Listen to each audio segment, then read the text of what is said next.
그래서 이 위에 항체 형성 호르몬과 역보 호르몬이 위에 LH, FSH로 써있죠. 저 호르몬의 균형이 깨졌을 때 다당성 난국증이 생기는 거예요. 그럼 이 호르몬의 균형이 깨지지 않도록 우리가 볼 관리를 정말 잘해야 되거든요. 자, 그럼 여성의 생리주기는 이렇게 생리기에는 에스트로겐, 프로게스테론이 최저 다 떨어져요. 이제 생리를 하면서 다 떨어지죠. 그 다음에 에스트로겐이 이제 올라가기 시작해요. 나포가 자라면서. 그리고 프로게스테론은 서서히 증가하고 14일째 배란이 딱 되죠.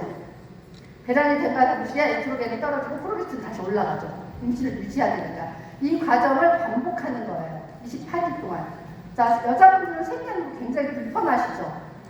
저 임신하면 딱 좋은 거 뭐예요? 그리고 무의식하면 딱 좋은 거 생리 안 하는 거. 맞아요. 이런 호르몬 주기에 이런 프로게스테론의 농도가 높다 보면 이제 그 생리를 안 하는 시간들이 길어지게 되죠. 그러면서 이제 임신했을 때와 수육이 완모를 할 경우에는 생리를 안 하는 게 바로 이 호르몬 때문이에요. 그럼 이 호르몬 주기 우리 공부했어요. 공부했기 때문에 이 호르몬 주기를 갖고 평생 동안 우리가 써먹는 거예요. 평생 써먹을 수 있어요. 자, 유수하기부터 청소년기, 가임기. 자, 이때 써먹을 수 있거든요. 자, 이제 하나씩 넘겨볼게요. 자, 신생아. 아이가 태어났을 때 그런 과정을 거쳐서 기적처럼 아이가 하나 딱 태어났어요. 그럼 태어났는데 엄마 젖이 안 나오네. 그럼 뭘 먹여야 돼요? 분유 주겠죠. 병원에서 이미 분유를 주겠죠. 자, 분유를 주는데 자, 2003년도에서 2018년도에 가장 많았던 게 아토피예요. 아토피. 다 기억하시나요? 자, 그때 아토피 환자 애기야, 아토피야. 그러면 뭘 못 먹게 해요? 자, 우유 먹지 마세요. 그리고 빵 먹지 마세요. 이 얘기 되게 많이 했어요. 자, 모유수유하는 엄마들한테도 유제품이나 빵을 못 먹겠단 말이에요. 그래서 아이들이 아토피가 우유나 빵 때문에 오는 거라는 걸 알게 된 거예요. 그러면서 유산균이 그때부터 나오기 시작했고 그때부터 1세대부터 5세대까지 나왔는데 가장 좋은 유산균은 어디 거다? 네, 저희 유산균이 최고예요. 저도 그 시절에 아이들한테 유산균을 많이 보냈었는데 유산화 제품을 알고 나서 와, 어메이징하다. 대단한 회사다. 어떻게 이걸 알았을까? 자, 우리 유산균에는 유제품으로 발효시키지 않았어요. 우유가 안 들어있어요. 그래서 알러지, 아토피 있는 아이들이 유일하게 먹을 수 있는 유산균이 유산화거다라는 걸 알게 되었죠. 그래서 너무 대단한 회사라는 걸 다 알게 됐고요. 그리고 이때 아이들이 잘 토하는 애들이 있어요. 자, 신생아실 먹기만 하면 토해. 먹기만 하고 토하고. 그래서 저희 상담하는 아이 중에 어떤 애가 있었냐면 돌에 6kg가 나가는 거예요. 돌에. 자, 돌에 6kg면 얼마나 작은지 아시죠? 자, 요즘 아이들은 2개월에 6kg가 나가요. 2개월에. 돌에 6kg가 나가는데 얘는 먹으면 토하는 거예요. 엄마 젖을 먹어도 토하고 분유를 먹어도 토하고. 성장이 안 된 거죠. 자, 이런 아이들이 최근에 밝혀진 건 뭔지 아세요? 효소 불균형이에요. 자, 효소. 자, 우리가 태어날 때 평생 쓸 효소를 몸속에 저장해서 나와야 돼요. 엄마가 관리를 잘해야 되겠죠? 효소를 갖고 태어나야 되는데 얘는 태어났는데 유당이 분리되지 못하는 거예요. 유당, 탄수화물, 단백질 분해가 안 되는 거예요. 그래서 먹을 수 있는 게 없죠. 그러다 보니까 특수분유로 먹여서 겨우겨우 키워내는 거예요. 이렇게. 그래서 효소가 없었기 때문에 지금은 또 유산에서 뭐가 나왔어요? 효소. 너무도 좋죠. 다 드셔보셨죠? 네, 저는 그냥 아침, 점심, 저녁 먹었더니 살이 안 찌는 것 같아요. 이제 먹고 싶은 게 너무 많았는데 이거 어떻게 하지? 살찌면 안 되는데 이제 60이 다 돼가지고 살찌면 큰일인데 막 이런 생각을 했는데 효소가 나와서 지금 너무 행복해하고 있어요. 자, 그래서 아이들한테 우리가 상담할 때는 그걸 물어보는 거예요. 아이가 먹는 게 무윤지, 분윤지, 그리고 돌이 지난 아이들한테는 이유식을 잘 하는지 이걸 물어보는 거죠. 자, 아이 밥은 잘 먹어요? 그럼 뭐라 그래요? 잘 먹어요 하는데 아이들이 하루 종일 먹어서 밥 2분의 1 공기야. 이런 거 되게 많아요. 우리가 상담에서 갔을 때 저희 애는 밥 너무 잘 먹어 하는데 내가 봤는데 얘가 완전 작아. 그러면 디테일하게 물어보셔야 돼요. 하루에 어느 정도 먹어요? 밥은 어느 정도 먹고요. 간식은 어느 정도 먹고 하루에 똥은 잘 싸나요? 물어봐야 돼요. 자, 1인 1똥을 싸야 돼요. 1똥 이상 싸면 어때요? 많이 먹으면 잘 싼다잖아요. 이제 아이들의 성장은 많이 먹으면 커요. 근데 안 먹기 때문에 성장 안 하는 거거든요. 그럼 하루에 똥을 한 번 싸는지, 2번 싸는지, 3번째 물어보셔야죠. 물어보셔서 아이 똥을 잘 싸나요? 아니 못 사요. 그러면은 얘는 못 먹는 거예요. 응. 그러면 우리가 권해줘야죠. 뭐를 권해주면 돼요? 뉴트리밀 권해주셔야죠. 저는 8개월부터 권해줬어요. 뉴트리밀을. 그래서 아이들이 너무 잘 먹고 잘 크거든요. 그래서 우리가 권해줄 영양제들은 너무너무 많아요. 그래서 아이가 잘 안 커. 이런 아이들도 권해줄 수 있고요. 요즘에 성조수증 되게 많죠. 옛날에 저희가 학교 다닐 때는 제가 초등학교 6학년 때 생리했거든요. 6학년 때 생리했는데 제가 할 때 성조수증이었어 그때. 6학년 때 생리하는 애가 없었거든요. 전교생이 제가 혼자였어요. 그래서 나 성조수증이야 막 이런 얘기 들었었는데 요즘 어때요? 초등학교 2, 3학년 아이들 생리해요. 굉장히 빠르죠. 근데 키가 안 커. 키가. 그럼 어때 엄마들이? 어디 가요? 빨리 데리고 가야죠. 병원에. 가서 약을 줍니다. 애기. 그저 주사 맞죠? 자, 주사를 맞는데 이 성조숙증을 치료하기 위해서 맞은 주사가 아이 키를 못 크게 하는 경우가 있어요. 왜? 영양소가 불균형하기 때문에. 영양제가 들어가지 않고 칼슘이 들어가지 않고 단백질이 들어가지 않으면 성조숙증 치료를 아무리 한다고 해도 키가 많이 안 커요. 그래서 호르몬만 주는 거죠. 물만 계속 주는 거예요. 물만 주면 어떻게 해요? 콩나물처럼 그냥 크는 거죠. 근육 하나도 없이. 크지만 맥시멈을 키울 수는 없어요. 그때 반드시 영양제가 들어가야 돼요. 그래서 성조숙증 치료하는 아이들한테도 이런 영양소의 불균형이 얼마나 아이를 크지 못하게 하는지 그리고 우울하게 하는지 하다못해 정말 물밀도가 떨어진 아이를 만들 수 있어요. 그렇기 때문에 조숙증 치료할 때도 이런 영양제가 꼭 필요하다. 이런 것들 꼭 얘기해 주시면 좋을 것 같고요. 자, 상담 내용은 이거 찍으셔서 만약에 이런 분들 만나면 상담하시면 돼요. 자, 그 다음 청소년기. 청소년기 12세에서 19세, 이제 생리도 거의 다 많이 하죠. 근데 생리 전 중군 되게 많아요. 이제 식단이 안 좋아서. 요즘 배달 음식 굉장히 많이 먹죠. 미세 플라스틱 굉장히 많이 먹습니다. 그럼 이런 플라스틱이나 이런 거 들어왔을 때 잘 배출시켜줄 수 있어야 되는데 애들은 야채를 안 먹어요. 절대. 그죠? 고기만 먹어. 그 빵만 먹거나. 그렇기 때문에 애들이 변비가 굉장히 많고 그런 아이들은 호르몬 불균형 때문에 뭐가 많이 생겨요? 여드름. 왕들은 장난 아니죠. 피부가 막 뒤집혀지는 애들 되게 많잖아요. 그래서 성장 안 되는 애들 되게 많죠. 그리고 이 시기에도 아이들도 자궁에 근종 생기는 애들 되게 많아졌어요. 요즘에. 그래서 이 시기에 또 어때요? 공부 열심히 해야 되니까 밤에 잠을 안 자. 그죠? 그래서 만성 피로 증후군 되게 많고요. 그리고 비타민 D 결핍증 되게 많아요. 자, 우리가 아이들을 볼 때 다 칼라를 먼저 보죠. 항상 만나면 그 아이 상담할 때 칼라를 먼저 보고 전체적으로 이렇게 스캐닝 하셔야 돼요. 근데 아이인데 너무 하얘. 얘는 왜 이렇게 피부가 예뻐요? 라고 말을 하면서 속으로 생각해야 돼. 혹시 얘가 빈혈인가? 아니면 얘가 혹시 비타민 D 결핍인가? 생각하셔야 돼요. 그냥 엄마 아이가 하얘서 아니면 엄마가 피부가 너무 좋으시네요. 이렇게 좋아서 뭐 백인보다 더 해요. 이거 백인보다 하얗다는 거 어때요? 문제 있는 거야. 우리 황인종이잖아요. 황인종인데 무슨 환자야? 환자가 하얘서나 백혈병 걸리면 난리 오죠. 그렇기 때문에 이렇게 피부가 평상시보다 다르게 스캔을 쫙 하셔야 돼요. 우리 아이가 너무 하얗다? 그러면 얘가 빈혈일 수 있어요. 혹시 생리량이 너무 많지는 않은지, 생리하는 아이들은 생리량이 많지는 않은지, 그리고 얘가 식단이 너무 불균형해서 철분을 만들어낼 수 없는 건 아닌지, 그리고 얘가 햇볕을 안 보는 매일 학교와 집만 왔다 갔다 하면서 햇볕을 한 번도 본 적이 없는 건 아닌지 보셔야죠. D 결핍이죠. 자, 비타민 D 결핍되면 뭐가 제일 나빠져요? 문제는 장이에요, 장. D가 활성도가 장에서 만들어지잖아요. 장이 나빠지면 변비 당연히 오게 되고요. 그리고 전반적으로 온몸의 컨디션 좋을 수 없어요. 그렇기 때문에 반드시 섭취해야 되는 영양소가 비타민 D예요. 우리나라 아이들은 더 그렇죠. 공부만 하니까. 그죠?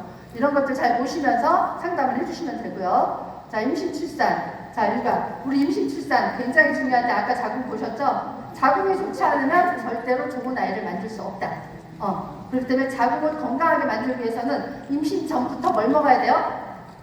엽산, 비타민, 바이오 오메가 반드시 먹어야 돼요. 왜? 우리 아이는 서울대 보낼 거니까. 우리 애는 하버드 보내야 되잖아요. 잘 키워야 되니까. 그러니까 반드시 먹어야 되는 영양소들이 이런 것들이에요. 자, 그리고 태아의 성장 과정. 자, 이게 굉장히 중요한 내용이라 제가 이거를 꼭 해야 될 것 같아요. 자, 앞에 수정이 됐어요. 수정이 되면 자궁 안에 들어올 때까지 한 3주라는 시간이 걸려요. 자궁 안 착상될 때까지. 그러면 처음에 수정이 될 때, 자, 세포가 2개로 쪼개졌죠. 그 다음 쪼개져요. 얘도 꼭 네트워크예요. 여기에 네트워크가 있어요. 2개, 4개, 8개, 16개. 이렇게 분화해서 내가 되는 거거든요. 자, 이렇게 분화되면서 수정이 됐는데 초기에 내가 생리를 한 달에 한 번씩 해. 근데 이번 달 생리가 안 나오네. 이런 경험 하셨어요? 오늘 생리하는데 안 나오네? 일주일이 지났는데 안 나오네? 나 넷째 만들면 안 되는데. 이런 생각 안 해보셨어요? 저는 해봤어요. 자, 넷째 나면 큰일인데? 이런 생각하니까 갑자기 나왔어. 그럼 어때요?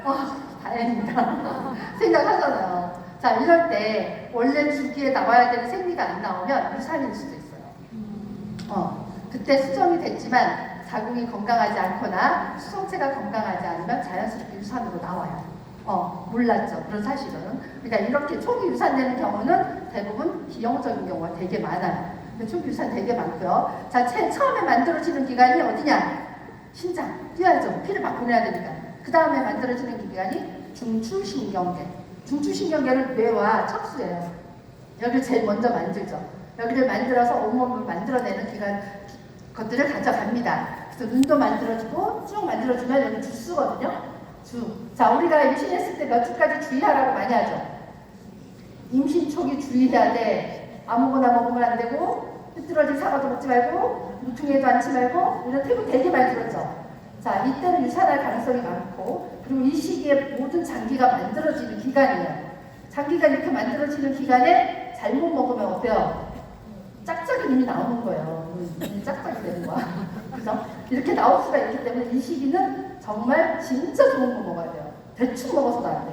근데 우리가 어떤 분들 막 입도 타느라고 한 달 내내 못 먹는 분들 있죠? 자, 입도 타느라고 1년 내내 못 먹었어. 자, 아이가 태어나니까 어때요?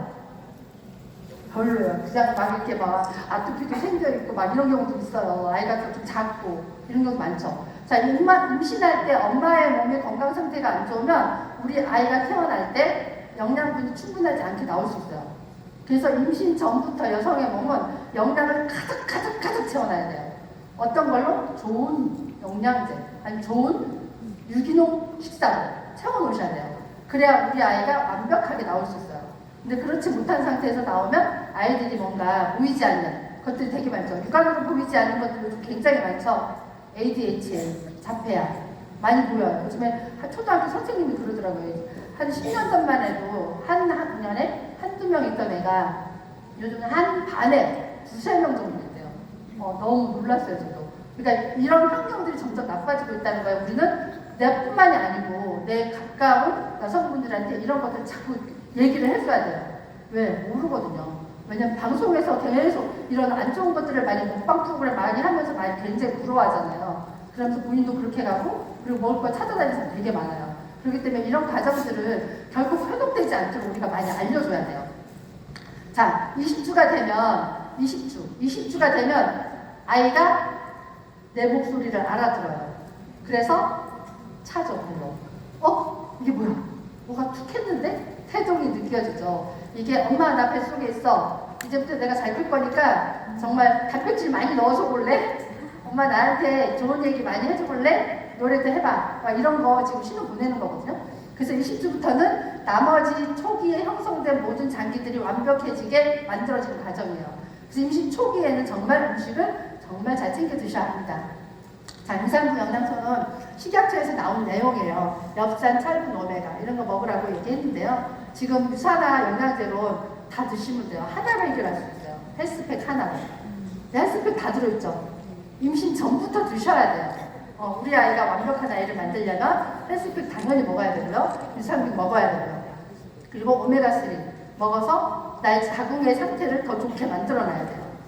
이렇게 먹으면서 이제 쭉 가시는데 36주 이후에는 우리가 조금 주의할 게 있어요. 그럼 오메가3. 자, 오메가3를 사실 먹어도 돼요. 먹어도 되지만 오메가3를 먹으면 혈액량이 많이 늘어나요. 혈액 볼륨이 늘어나서 출혈을 하게 되면 굉장히 출혈을 과하게 할 수 있기 때문에 출산 전 36주부터는 오메가3를 조금 조심해라 라는 얘기하고 있어요. 그리고 출산하고 나서 바로 드셔도 돼요. 애기한테 좀 더 좋은 모유를 먹이기 위해서 주시면 되고요. 자, 임신 중에 너무 뚱뚱해지면 안 돼요. 자, 임신 중에 뚱뚱해지신 분들은 빨리 출산하고 나서 해독할 수 있도록 도와줘야 되거든요. 지금 임신하고 나서 평균 몸무게보다 15kg 이상 늘었다. 아이는 무조건 3.5kg 이상이에요. 그리고 아이들은 태어나면 엄마 몸이 안 빠져.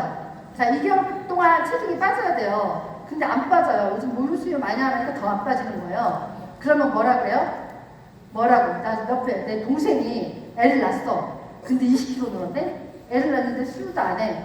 근데 몸무게가 안 빠지고 있어. 그러면서 어때요? 요즘 너무 잘 먹잖아요. 참주령 가고 이래가지고. 그리고 막 먹어. 그러면은 옆에서 언니 내가 말을 해줘야 돼. 너 평생 그 몸으로 살래? 이렇게. 자, 애 낳고 나면 몇 킬로 빠지는지 아세요? 4kg, 5kg밖에 안 빠져요. 자, 20kg 늘었던 몸이 15kg가 남아있는 거예요. 자, 50kg 있던 사람이 65kg로 평생 살아가는 거예요. 자, 2개월 안에 못 빼면 절대 못 뺀다. 자, 근데 어때요? 먹을 게 너무 많아서 잘 못 빼잖아요. 뭐 하면 가장 좋으냐면 해독이 최고예요. 해독하면 원래 몸으로 회복되면서 건강하게 빠질 수 있어요. 자, 이렇게. 자, 출산 후 산모, 뼈. 이렇게 나빠질 수 있어요. 뼈가 이렇게 골밀도가 빠져요. 자, 그런데 요즘은 이건 과거라고 저는 생각을 하거든요. 요즘 엄마들이 산후조리를 너무 잘해. 너무 잘해. 근데 왜 산후풍이 오는지 저는 이해가 안 돼요. 산후풍이 왜 오는 건지. 근데 산후풍이 와서 100일 동안 몸조리 하잖아요. 엄마들. 그죠? 100일 동안 아무것도 안 해요. 집에 가서 눈으로 애기 보고요. 애는 시어머니와 친정엄마가 봐요. 그리고 남편이 퇴근해서 봐요. 그죠? 요즘 남편들 너무 좀 이렇게 남자분들 좀 많이 힘들 것 같아요. 그러면 퇴근하면 엄마들이 이렇게 얘기해요. 나 낮에 애 보느라고 일했잖아. 이제부터는 당신이 일해. 그리고 퇴근하고 밤새 애를 아빠가 보고 출근해요. 정말 이런 분들 되게 많이 봤어요. 근데 왜 뼈가 이렇게 되는지 모르겠어요. 왜 그런지.